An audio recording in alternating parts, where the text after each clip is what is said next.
अस्सलाम वालेकुम friends, welcome back to my channel. आज का हमारा टॉपिक है बेटनोवेट एन क्रीम। आज हम बात करेंगे कि बेटनोवेट एन क्रीम क्या है और इसके क्या क्या इस्तेमाल हो सकते हैं। प्रेगनेंसी और डोज की बात करेंगे और लास्ट में हम इसके साइड इफ़ेक्ट्स के बारे में बात करेंगे। बेटनोवेट एन क्रीम ये एक synthetic corticosteroid plus antibiotic medicine है और ये क्रीम ऑइंटमेंट और लोशन की फॉर्म में अवेलेबल है। जो बेटनोवेट एन क्रीम है ये 20 ग्राम की पैकिंग में अवेलेबल है और बेटनोवेट एन ऑइंटमेंट जो है ये भी 20 ग्राम की पैकिंग में अवेलेबल है और बेटनोवेट लोशन जो है ये 60 ml की पैकिंग में अवेलेबल है और इनमें जो फार्मूला यूज़ हुआ है उसका नाम है बीटामेथासोन प्लस न्यूमाइसिन। जो बीटामेथासोन है ये इन सब में होता है 0.1% और न्यूमाइसिन जो है ये इनमें होता है 0.5%। ये था बेटनोवेट एन क्रीम, ऑइंटमेंट और लोशन का इंट्रोडक्शन। अब हम इनके यूजेस के बारे में बात करते हैं कि वो कौन सी ऐसी कंडीशंस हैं जिनमें आप बेटनोवेट एन क्रीम, ऑइंटमेंट या फिर लोशन का यूज़ कर सकते हैं। बेटनोवेट एन क्रीम को आप स्किन एलर्जी में यूज़ कर सकते हैं। अगर आपकी स्किन के ऊपर एलर्जी हो गई हो या फिर आपकी स्किन के ऊपर इचिंग रहती हो या फिर आपकी स्किन के ऊपर रेडनेस हो तो फिर इस कंडीशन में आप बेटनोवेट एन क्रीम, ऑइंटमेंट या फिर लोशन का यूज़ कर सकते हैं। और बेटनोवेट एन क्रीम को आप इन्फ्लामेशन में भी यूज़ कर सकते हैं।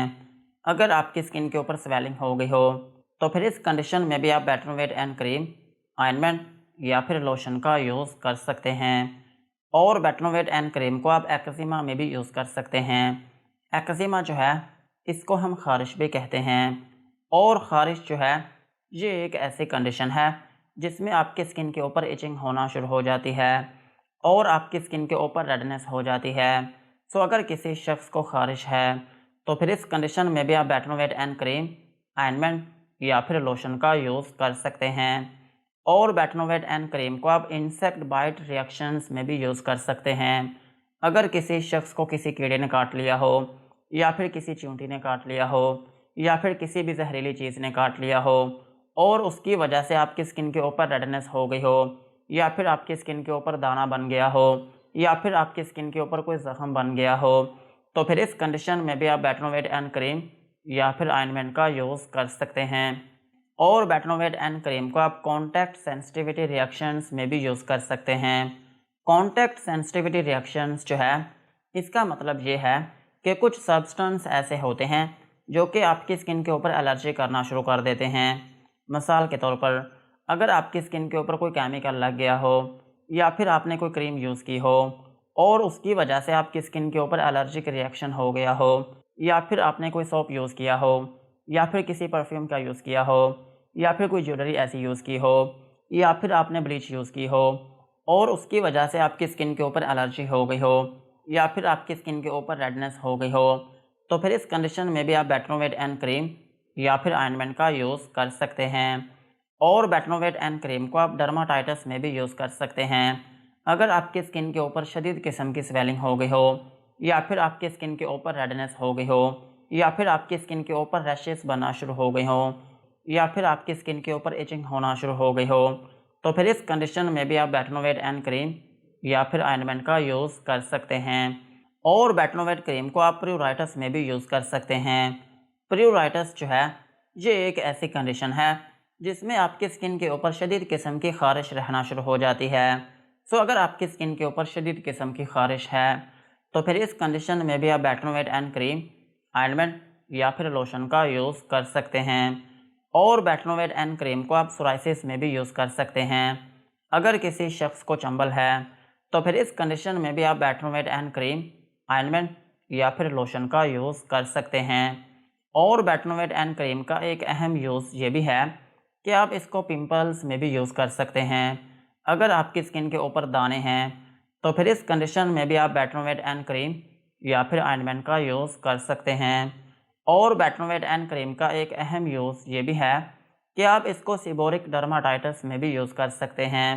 सीबोरिक डर्माटाइटिस जो है ये एक ऐसी कंडीशन है जिसमें आपकी स्किन के ऊपर खुश्की जो है वो बहुत ज़्यादा हो जाती है और फिर इसकी वजह से आपकी स्किन के ऊपर इचिंग रहना शुरू हो जाती है और आपकी स्किन जो है वो बहुत सख्त हो जाती है और आपकी स्किन के ऊपर की जो लेयर होती है वो उतरना शुरू हो जाती है। सो इस कंडीशन में भी आप बेटनोवेट एन क्रीम या फिर ऑइंटमेंट का यूज़ कर सकते हैं। और बेटनोवेट एन क्रीम को आप फोटो सेंसिटिविटी में भी यूज़ कर सकते हैं। अगर धूप की वजह से आपकी स्किन जल गई हो या फिर आपकी स्किन जो है वो डैमेज हो गई हो, तो फिर इस कंडीशन में भी आप बेटनोवेट एन क्रीम या फिर ऑइंटमेंट का यूज़ कर सकते हैं। और बेटनोवेट एन क्रीम का एक अहम यूज़ ये भी है कि आप इसको डिस्कॉइड ल्यूपस में भी यूज़ कर सकते हैं। डिस्कॉइड ल्यूपस जो है ये एक ऑटो इम्यून डिजीज़ है जो कि आपकी स्किन को इफ़ेक्ट करती है और फिर इसकी वजह से आपकी स्किन के ऊपर कोइन शेप रेड कलर के धब्बे बनना शुरू हो जाते हैं। और अगर ये आपके चेहरे पर बनते हैं तो फिर इनकी एक अहम अलामत ये होती है कि ये दिखने में बटरफ्लाई की तरह होते हैं। जिस तरह बटरफ्लाई की शेप होती है सेम इसी तरह ये आपके नोज़ से गुजरते हुए आपकी दोनों चीक्स जो होती हैं इनको कवर करते हुए बटरफ्लाई की शेप बना देते हैं। सो इस कंडीशन में भी आप बेटनोवेट एन क्रीम या फिर ऑइंटमेंट का यूज़ कर सकते हैं। और बेटनोवेट एन क्रीम का एक अहम यूज़ ये भी है कि आप इसको किलोइड स्कारिंग में भी यूज़ कर सकते हैं। किलोइड स्कारिंग जो है इसमें यह होता है कि जब आपकी स्किन के ऊपर कोई चोट लगती है या फिर आपकी स्किन के ऊपर कोई कट लगा हो या फिर आपकी स्किन कहीं से जल गई हो या फिर आपकी कोई सर्जरी हुई हो या फिर इवन आपने पेरिसिंग करवाई हो, तो फिर उसके बाद आपका जो जख्म होता है वो पहले से ज़्यादा ख़राब होना शुरू हो जाता है और आपकी स्किन के अंदर के जो टिश्यूज़ होते हैं वो आपकी स्किन के ऊपर ग्रो करना शुरू कर देते हैं। और ये जो कंडीशन होती है इसको हम कहते हैं किलोइड स्कारिंग। सो इस कंडीशन में भी आप बेटनोवेट एन क्रीम या फिर ऑइंटमेंट का यूज़ कर सकते हैं। और बेटनोवेट एन क्रीम को आप लाइकन प्लेनस में भी यूज़ कर सकते हैं। लाइकन प्लेनस जो है ये भी एक ऑटो इम्यून डिजीज़ है जो कि आपकी स्किन को इफ़ेक्ट करती है और इसकी एक अहम अलामत ये होती है कि आपकी स्किन के ऊपर रेड कलर के धब्बे बनना शुरू हो जाते हैं। सो इस कंडीशन में भी आप बेटनोवेट एन क्रीम या फिर ऑइंटमेंट का यूज़ कर सकते हैं। और बेटनोवेट एन क्रीम को आप लोकलाइज्ड बुलस डिसऑर्डर्स में भी यूज़ कर सकते हैं। लोकलाइज्ड बुलस डिसऑर्डर्स जो है ये भी एक ऑटो इम्यून डिजीज़ है और इसमें ये होता है कि आपकी स्किन के ऊपर बहुत बड़े बड़े छाले बनना शुरू हो जाते हैं और ये जो छाले होते हैं इनमें वाइट कलर का फ्लूइड होता है और फिर इसकी वजह से आपकी स्किन के ऊपर शदीद किस्म की इचिंग रहना शुरू हो जाती है और आपकी स्किन के ऊपर रेडनेस हो जाती है। सो इस कंडीशन में भी आप बेटनोवेट एन क्रीम या फिर ऑइंटमेंट का यूज़ कर सकते हैं। ओवरऑल अगर हम बात करें तो बेटनोवेट एन क्रीम, ऑइंटमेंट और लोशन जो है ये एक स्टेरॉयड प्लस एंटीबायोटिक मेडिसिन है।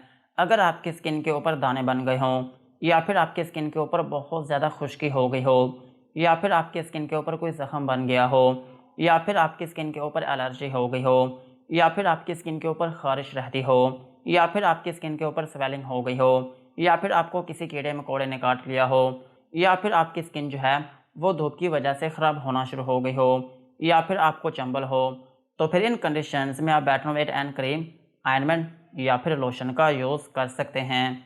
यही थे इनके यूजेस। अब हम इनकी डोज के बारे में बात करते हैं। अगर आपकी एज 18 साल से ज़्यादा है तो फिर आप बेटनोवेट एन क्रीम या फिर ऑइंटमेंट की एक छोटी सी लेयर जिस जगह पर आपकी स्किन के ऊपर प्रॉब्लम हो उस जगह पर दिन में 1 से 2 मरतबा तक अप्लाई कर सकते हैं। और इस क्रीम या फिर ऑइंटमेंट की जो मैक्सिमम डोज है वो आप एक वीक में 50 ग्राम तक यूज़ कर सकते हैं।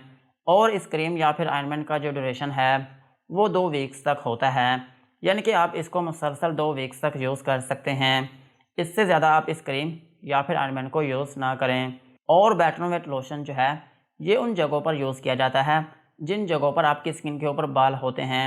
मिसाल के तौर पर अगर आपके सर में एलर्जी होती है या फिर आपके सर में डैंड्रफ होती है या फिर आपके सर में चंबल होती है या फिर आपके सर में कोई भी एलर्जी के रिलेटेड प्रॉब्लम्स होती हैं या फिर आपकी दाढ़ी में कोई एलर्जी होती है या फिर आपकी मूँछों में कोई एलर्जी होती है या फिर आपका जो प्यूबिक एरिया है उसमें एलर्जी होती है, तो फिर इन जगहों पर आप बेटनोवेट लोशन का यूज़ करेंगे।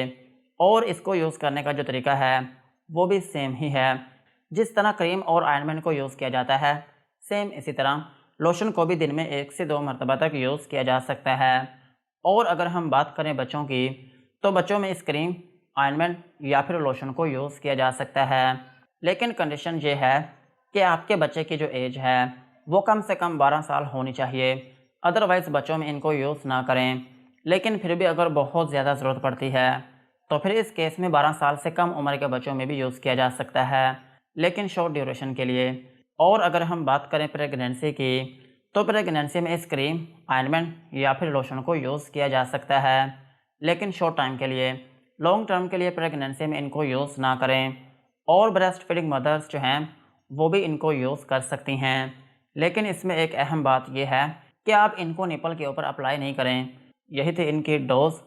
अब हम इनके साइड इफ़ेक्ट्स के बारे में बात करते हैं कि अगर आप बेटनोवेट क्रीम, ऑइंटमेंट या फिर लोशन का यूज़ करते हैं तो आपको क्या क्या नुकसानात हो सकते हैं। बेटनोवेट एन क्रीम को यूज़ करने से आपको हाइपर सेंसिटिविटी रिएक्शन हो सकता है, यानी कि आपकी स्किन के ऊपर रैशेस या फिर उसमें एलर्जी हो सकती है, और आपकी स्किन के ऊपर रेडनेस हो सकती है, यानी कि आपकी स्किन के ऊपर मज़ीद सुर्खी हो सकती है, या फिर आपकी स्किन के ऊपर स्वेलिंग हो सकती है, या फिर जिस जगह पर आप इस क्रीम, ऑइंटमेंट या फिर लोशन को लगाएंगे वो जगह आपकी वार्म हो सकती है, और आपकी स्किन के ऊपर इचिंग हो सकती है, और आपकी स्किन के ऊपर इरिटेशन हो सकती है। सो यही थे बेटनोवेट एन क्रीम, ऑइंटमेंट और लोशन के uses, doses and side effects. आज के वीडियो को यहीं पर ख़त्म करते हैं। वीडियो अच्छी लगी हो तो चैनल को सब्सक्राइब करें एंड बेल आइकन को प्रेस करें।